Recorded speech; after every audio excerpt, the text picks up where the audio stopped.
سازمان جهانی صحت میگوید دهها درگیری و مشکلات عمیق اقتصادی افغانها را به شدت از نظر روحی و روانی متأثر ساخته است. سازمان جهانی صحت در گزارش خود که در وبسایت ریلیف سازمان ملل متحد منتشر شده ابراز نگرانی کرده است که با وجود شدت مشکلات روانی در افغانستان بسیاری از شفاخانه‌ها در تمام 34 ولایت این کشور هنوز هم بخش‌های ویژه و خدمات روانی ندارند.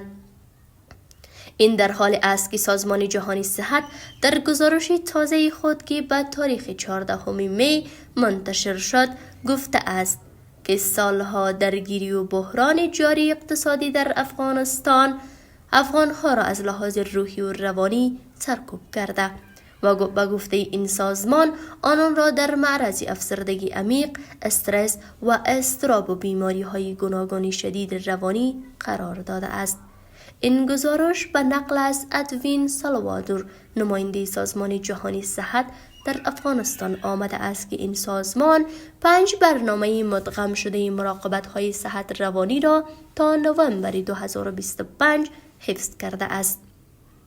اما ابراز نگرانی کرده که آینده ادامه این خدمات نامعلوم است و گسترش خدمات تا 27 شفاخانه ولایتی دیگر یک چالش است. متخصصین صحت روانی در افغانستان میگویند که بیماری‌های روانی در سالهای اخیر افزایش یافته است